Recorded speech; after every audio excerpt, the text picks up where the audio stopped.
Welcome back to ThinkTech. This is Keeping the World Company. I'm Jay Fidell. And today we have our co-host, Tim Apicella. We have Vicky, Cayetano, and we have Manfred Henningsen, all to discuss this incredible burning in France. It's incredible. So let's see. Tim, could you please tell us what's going on in France? If we look there, what do we find? Well, we find very similar to any kind of riot, particularly if it's involving different races. And the bottom line is it will go on for a number of days until kind of burns itself out. Very quickly, this is very reminiscent of what we experienced in August of 1965, where for 6 days, Watts in LA, Los Angeles, burned uncontrollably for 6 full days. There was 34 people that died. There was over 1,000 injured. There was over $40 million, that's in 1965 dollars, that were caused in damage. Hundreds of buildings that burned to the ground, businesses burned to the ground. And it was all because of the common denominator, and that is high employment, poor schools, poor deplorable living conditions. And by the way, it was in August. So that meant it was very hot, no air conditioning at that time, and temperatures flared. And it's not unlike where we're at right now in France. And it's summertime, and there's poverty in those communities. Opportunities are few and far between. And the boiling point has reached its point, and it's boiling over. Yeah, it's boiling over into Lausanne, Switzerland, where there are riots and reports of Swiss tanks in the streets. And that is inspired by what's going on in France. So, Vicky, is this the same as we've seen before in the U.S. After George Floyd, for example? Is it the same as what we've seen before in California, as Tim discussed? Is it the same as other riots in France, or is this different? I think there are similarities. I agree with what Tim said, but I think that this has been brewing. And I think part of it has been that as a society, the demographics in France have changed tremendously. And like here in the United States, one of the challenges I find, when I was an immigrant coming here with my family, one of the things we really tried to do was to start learning the culture here, to assimilate, to be part of the community. That's almost not what we want today. Everybody wants everybody to retain their independent culture, society. There is no assimilation. And so with that, to me, comes a level of mistrust in what you don't understand. I know people on the mainland who've been here for 15, 20 years and hardly speak any English, and they function. But I will tell you, they have a very different view of our government, of people in law enforcement than most others. And I think that is one of the problems, that we almost find assimilation as a bad word.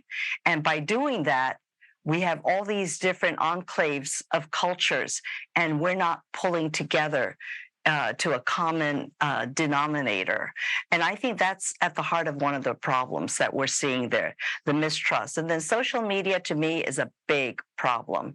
Good or bad, one of the things it's doing here now is, I think for some of the youth who are doing it, never mind the purpose. It's just an activity for them to get out there, create attention, and create problems.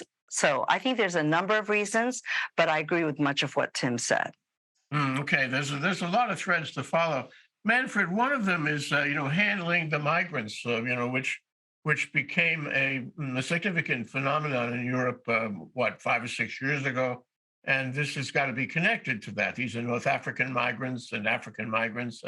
And the problem is how France has handled them, because the complaint is that they're disadvantaged, they're poor, the housing is substandard, they can't get jobs, the police mistreat them, all those things that happen to migrants in a country where they're not looking out for the migrants. Now in Germany, the reputation of Germany is that Germany has been much more tolerant of the migrants and has offered them a life.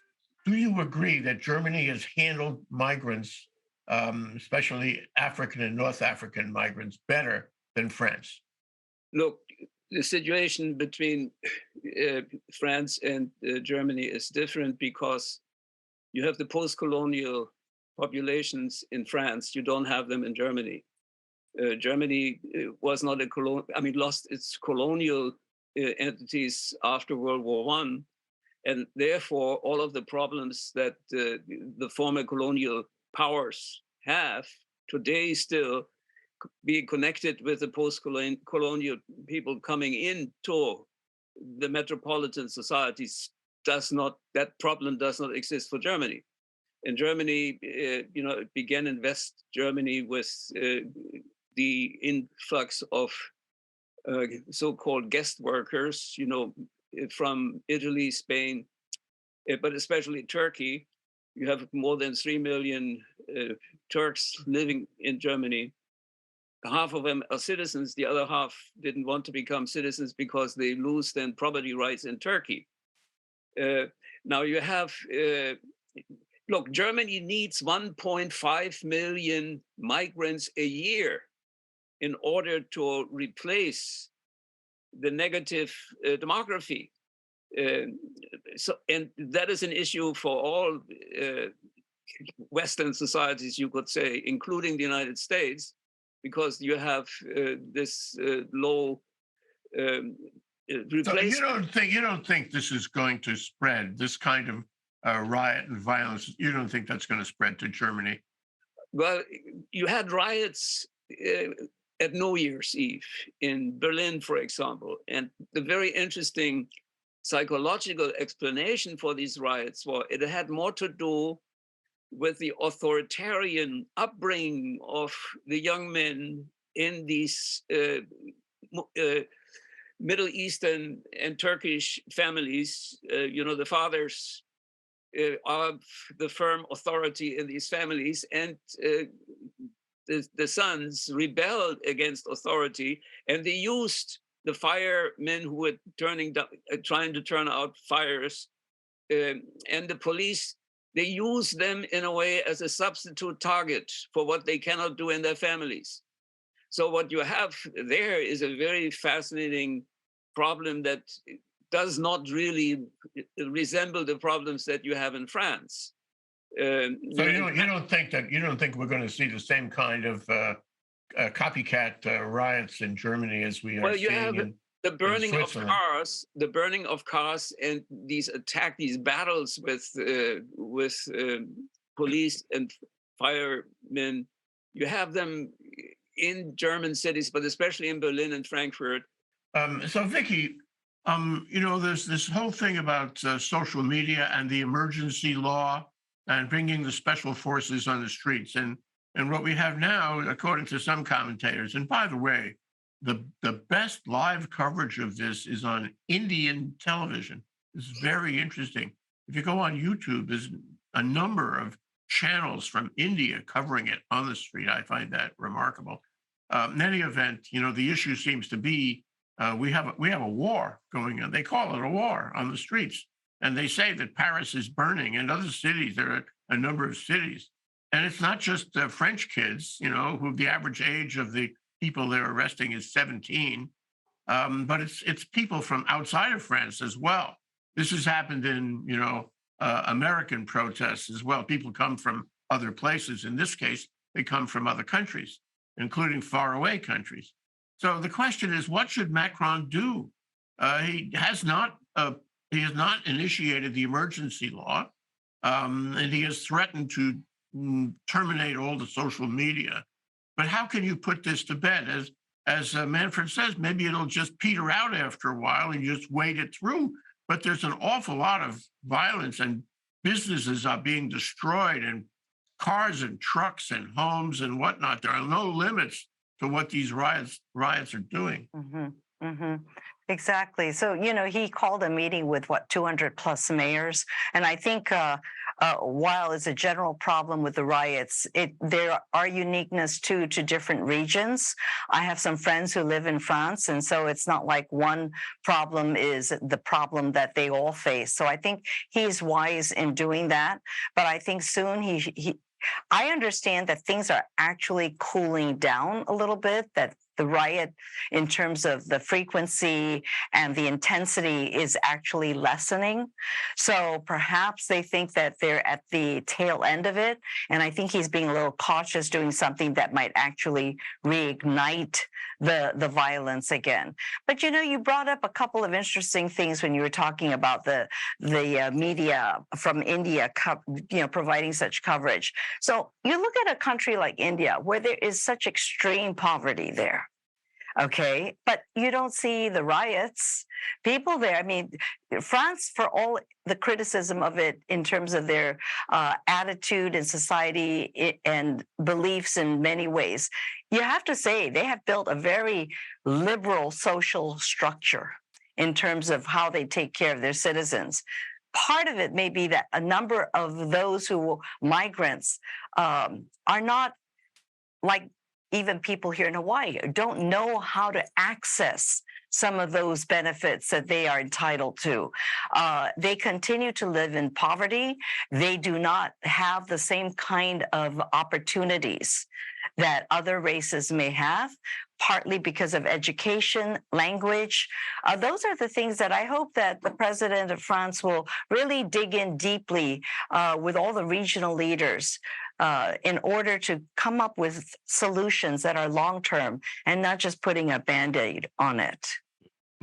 Across the street from Notre Dame, which is still in reconstruction, is Sainte-Chapelle, which is a beautiful, 16th century, maybe 15th century chapel. And it is in a spectacular building. And that building happens to be the headquarters for the French police. And if you go to Sainte-Chapelle and you want to see a concert there in the chapel, you have to pass through the police station. And when you do that, you can see who the police are. They are tough as nails. The French police make the American police look soft, and they are very tough on the migrants. And part of this is their relationship with the migrants. And they're all on the right, you see.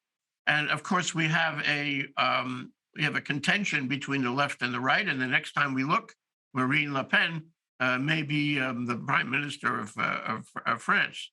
So what troubles me is what's going to happen politically after the fact.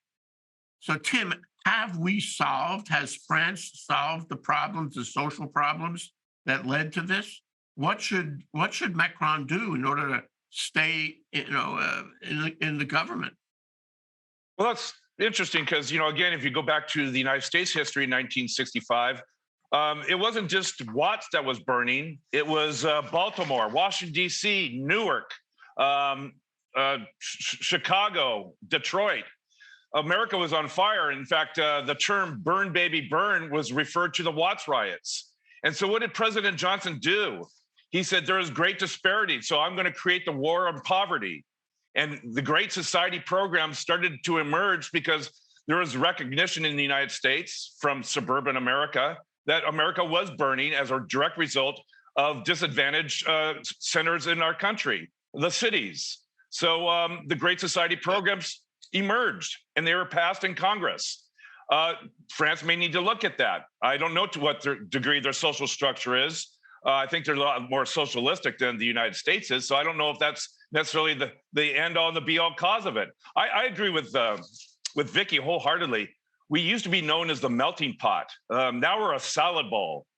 We are distinct populations and cultures that are not integrating. And to her other point about social media, that's a great way to amplify one's grievance. And the old saying, misery loves company, is never better served than on social media. Manfred, this kind of experience, which is, in an echo chamber, a global echo chamber where everybody is watching all over the world, and where there's so much violence and so much contention, and he may or may not have to impose the emergency law or bring more of the army in, but certainly this is traumatic for the country. A lot of high-end businesses and institutions are being targeted and destroyed.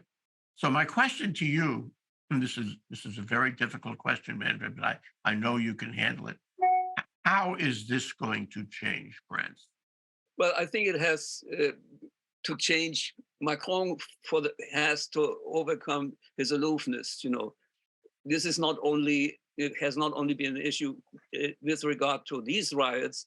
You had the riots, the yellow vests, and connecting with the absurd protest against raising the retirement age from 62 to 64. I mean, the French have this kind, it's almost part of their DNA, to go into the street and rebel and protest. And I like that to some extent. But in this case, you have two things that you should mention also. And that is this symbolic fiction that the French have lived with since the French Revolution, namely that once you are born in France, you are a Frenchman. There is no recognition of racism. I mean, when you talk, I have had many conversations with French, in France and here, they deny the existence of racism. We are all French. Now, then you have all of these non-white looking people living in the banlieue, in these housing projects, and they are at a constant battle with the police. I mean, there is the similarity with, the problems that Black Americans face in the United States, and the riots in 2020. I mean, the Minnesota story, the Minneapolis story, the Boyd story resembles that a little bit. But I think the major issue is that the French have to recognize that racism is part of the problem. My question to you, Manfred, was how will it change France? Will it change the way the French people see the migrants? Hopefully, but I think it has to come from the top. It has to come from the political elite. They have to begin to somehow make the French understand that this is a problem that they share with other societies. And that's the point I want to ask Vicky about. It's viral. It was viral in France, where one city after another became violent, and now it's other countries. And we know that when they do a demography on the people who are arrested, they come from all over. They're not just French, and they're not just Swiss. And so I ask you about influences. How much of an influence is George Floyd? How much of an influence is, the American situation, whatever it is? How much of an influence is Vladimir Putin and, what has been happening in Russia and Ukraine? Has this unloosed this sense of violence? What other influences may be at play here? Well, I think without a doubt that what happened to George Floyd did empower people to say enough of this, and they're not going to tolerate this kind of police brutality. And I think in that sense, it's good. But, there's a way to enact change in a more positive way, not to go out and burn your town down, hurt businesses that are the lifeblood, of any community, a lot of them small businesses. What is the purpose there? And I think that's where leadership needs to listen and do something, not just create more committees, go there and do more visits. But in some of the places I saw in Marseille, they really need to address those slums. And as they said, they've been complaining about the dilapidated buildings, and they come, they visit, they shake hands, but nothing else is done.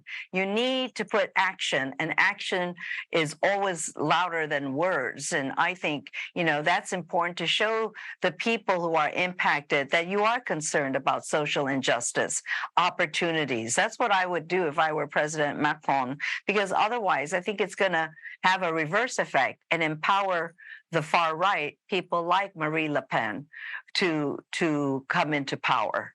I think that's exactly what she's looking for. But I think all these things have been brewing. And I think social media has been a tool for many of these people getting out on the streets in great numbers, being able to just hit that button and everybody goes out there. And I do think young people have a very different mentality. And certainly we need to lead by example and share with them that action, positive action to restore our communities is much more effective in impacting social change. Yeah, Tim, the average age is 17. And if you look at all the footage that's pouring in from France, and for that matter, from Switzerland, you see these people are young. The ones who are being arrested are young. Over 1,000 people have been arrested in France already and are being held. But they're all young. So the question is, what does this tell us about that generation? I find it interesting because right now we have a crisis, okay, in Ukraine. We have therefore a crisis in the EU. And I'd like to know what this tells us about Europe in general. Do those 1,000 people appreciate what's going on in Ukraine? Do those 1,000 people, think as much about Ukraine as the North African race problem? Why didn't they give us the same kind of protest over Putin's invasion? What is upside down about that? Tough questions here.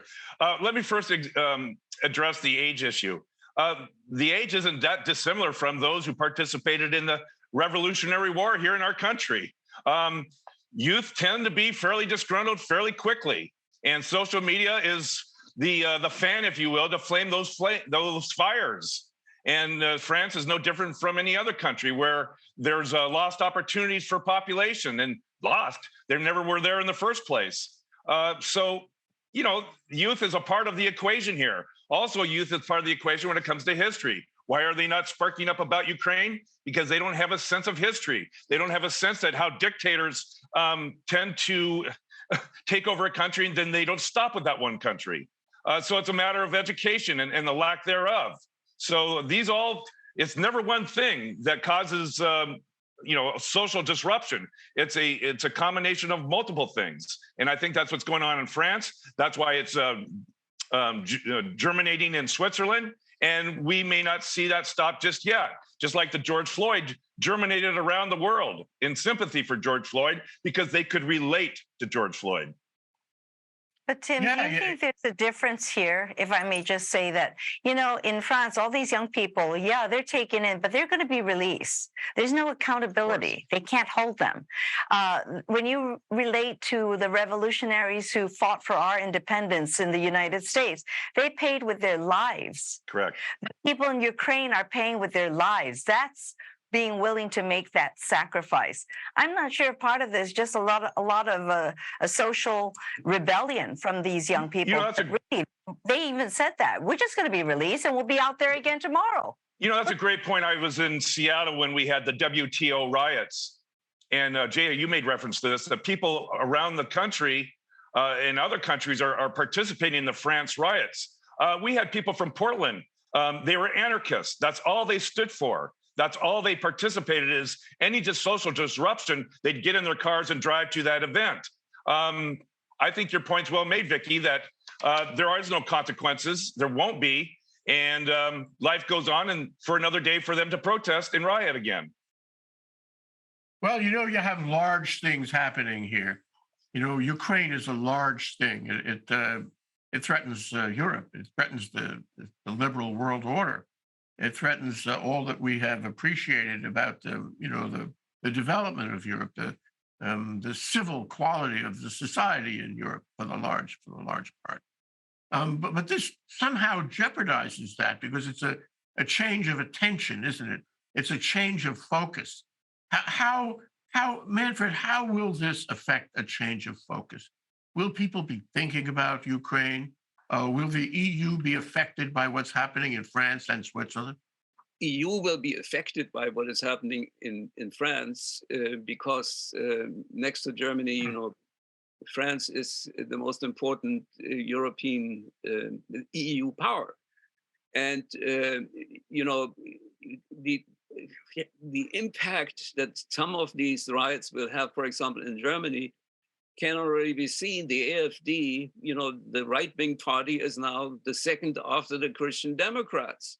Now, I don't think it will last, but nevertheless, it's a very, very dramatic increase of resentment, political resentment in Germany, especially in the former GDR, the eastern part of Germany.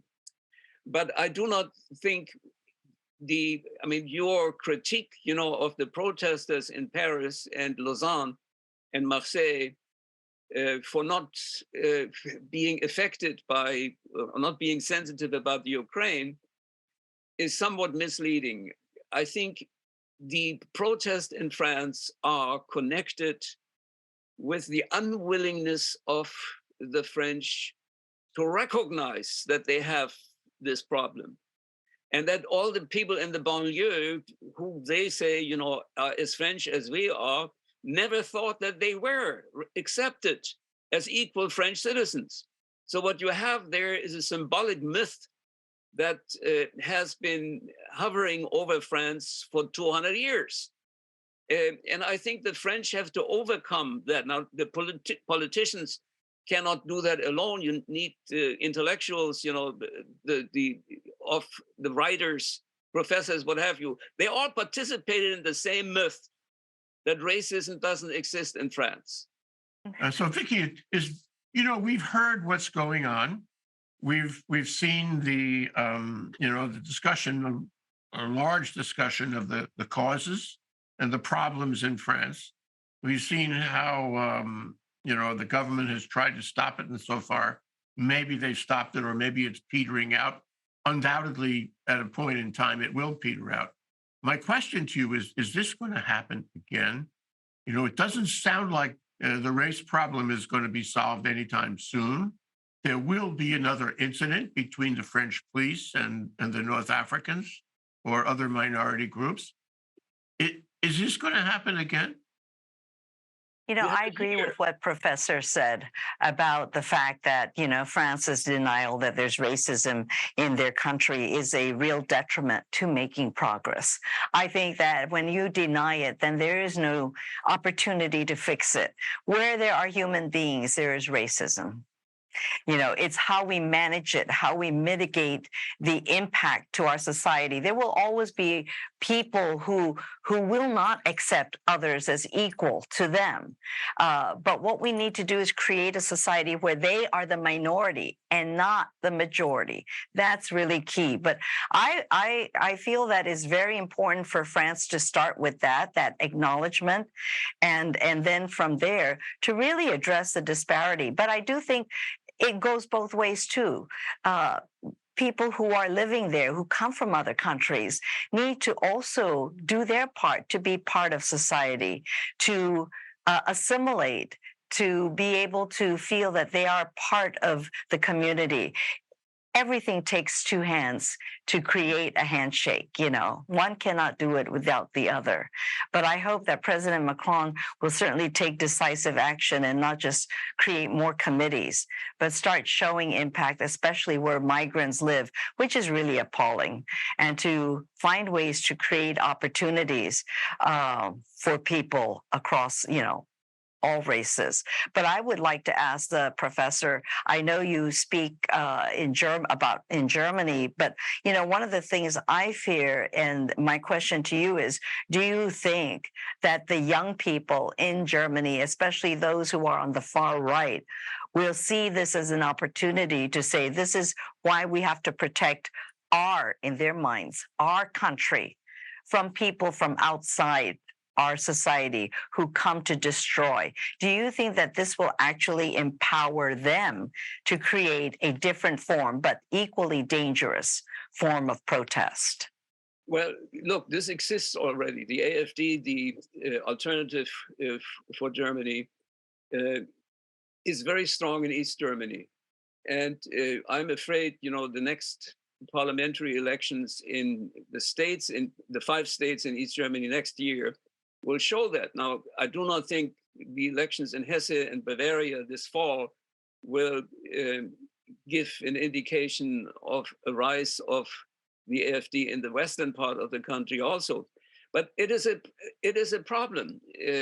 When you're looking at East Germany, they suffer from a demographic deficit, and they refuse to see the opportunity of having migrants coming, from all kinds of places. German population grew 2 million in the last 5 years through migration. But they are in a way besotted by the same kind of this replacement ideology that you have in this country also. You know, the white supremacists, the QAnon people have an audience in Germany and in other European countries as well. So you have this phenomenon of white racism.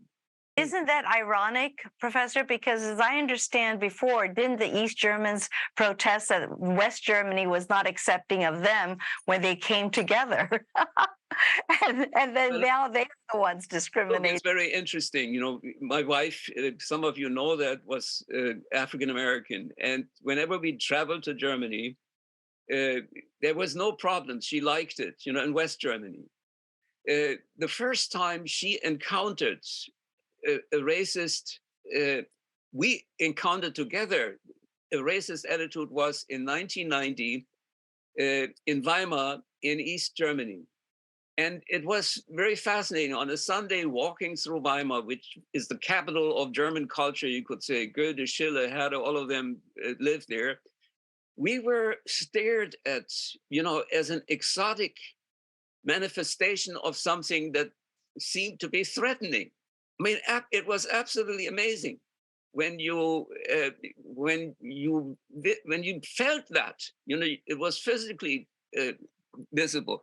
Now, that sentiment, this anti-integration, physical integration sentiment, you know, this mixing, is widespread in East Germany. But one thing, let me add to this, where it is even more widespread is in Russia. You know, I'm reading a book about how indigenous Russian fascism has really taken care of or root within the youth organizations of Russia. That you could say you have a Hitler Youth, like Russian youth organization, supporting Putin, with all of these crazy arguments, you know, that we have mentioned before. It is absolutely stunning.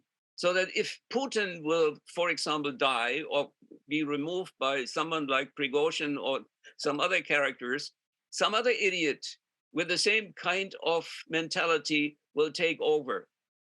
Russia is at this point really burning. Isn't that similar to what we see with those who support former President Trump? Oh, absolutely, absolutely. Isn't there similarity here? I do not think when you read the new books that have come out about Russia, you know, dealing with especially the poisoning of the youth, the intellectual poisoning, it's absolutely stunning. Vicky, what about your final remarks you'd like to leave with us? Thank you, Jay. Thank you, first of all, for having me on. I think that, you know, what's happening in France for all of us here in this country and other countries should be a warning. Those who think that it will never happen here are kidding themselves. And I think what we need to take away from that is really, one, to address the disparity. You know, you can't force. You have to create, I think, a community where people work together. And I think you do that by addressing the disparity in those who are living in more impoverished neighborhoods, by making sure public housing is decent and cared for, creating opportunities both in the public and private sector. But I think to deny that there's racism and to say it wouldn't happen in my neighborhood is really the worst thing you could do. It can happen to any country in any place unless we take decisive action and work together to make sure that it doesn't, you know. So, and I do think assimilation, you know, with just like what we do in Hawaii, I think is really an ideal model to bring different cultures together where we respect the different, you know, the uniqueness of each culture, but yet we come together to celebrate the differences. That's aloha. And the world needs more of that. I think what Vicky said at the end, that Hawaii is a model, I think is absolutely true. It's an exceptional model, even within the United States. And I do not think that people on the mainland really have ever understood that. And they have not understood the background of Obama, that he became socialized in this really exceptional part of the United States. And I find it really sickening when Trump gave on his truth side, social medium, the address, I think in Washington, where Obama was living. Why did he do that? In order to activate riots against, the former black president. I mean, remember, Trump knew that it was a lie that Obama was not born in Hawaii. He knew that, but he knew also that lie really made a lot of, gave him a lot of capital and somehow getting the white supremacists on his side. And this is still part, of the Republican Party today. 50% or more of the Republicans believe in this ideological garbage. So when you say Europe is burning, I think United States is burning, and it can blow up before everybody else is blowing up, in Europe. I'm more scared, in that regard about the United States than about what is happening in France. Good point. So, Tim, it leaves it to you to close, I think. And I guess I'd like to suggest to you the question of whether France is really going to correct these problems. Some say that the French Revolution is still being fought. Some say that the French are a special culture and that they are infatuated with the French culture, and they see the French people as the embodiment of the French culture, and they don't want to lose that. So to have to compromise on these racial and social issues to some people in France is a compromise of their culture. We've seen that before, where the French have done this. Are the French going to change their ways now? Are they going to build a new country that allows for the disparity that stops racism? Let me address that, but I have to bring up 2 points that were made just recently here, and that is France has the myth that racism doesn't exist. And as Vicky said, you have to acknowledge the problem before you can fix the problem or even begin to fix the problem. And I also would like to acknowledge the point that the United States is a tinderbox. And with a tinderbox, we have 340 million guns in this country. And Europe does not have 340 million guns in every household that seems to exist. So those are 2 points that I should add to that point. It was not too long ago where the French government changed the law as to the police use of guns in France. And the police have greater latitude in using guns now. So they are moving to a more gun-oriented disposition. Well, I think that probably has been in the works since, when we've had global terrorism and every police force in every country had to deal with terrorism. And you have to fight guns with guns. Terrorists obviously use bombs a lot more than guns, but nevertheless. So will France go on a correction course?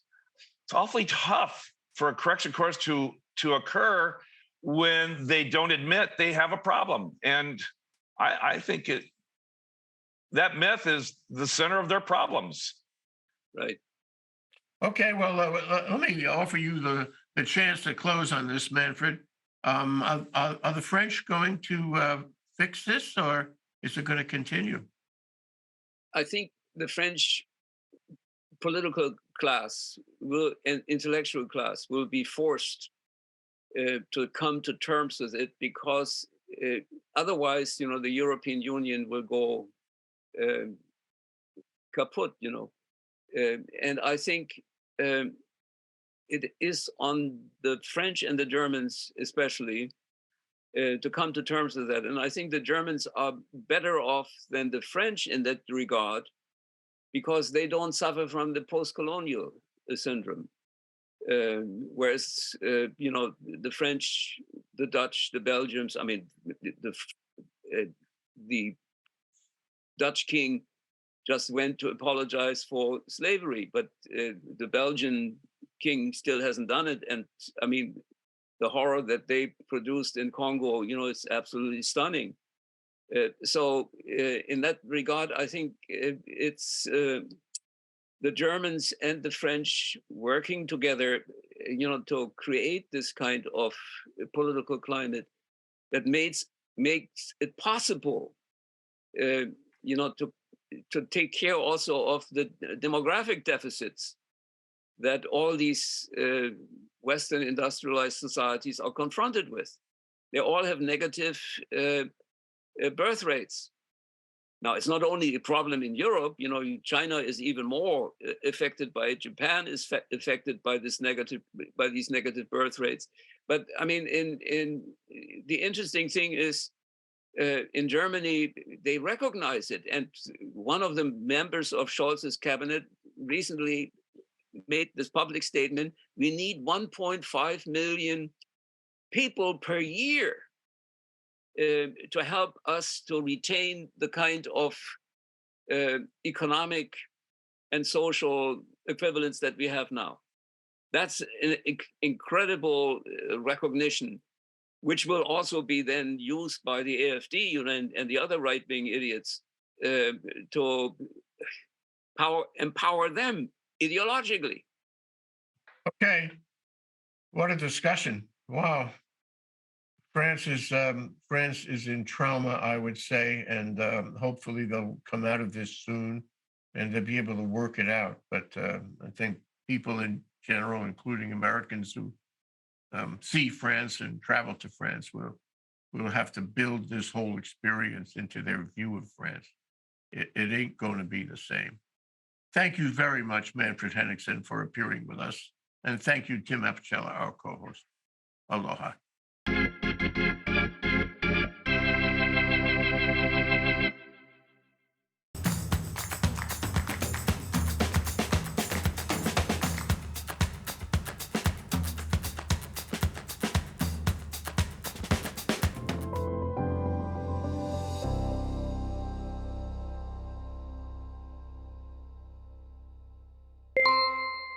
Thank you so much for watching ThinkTech Hawaii.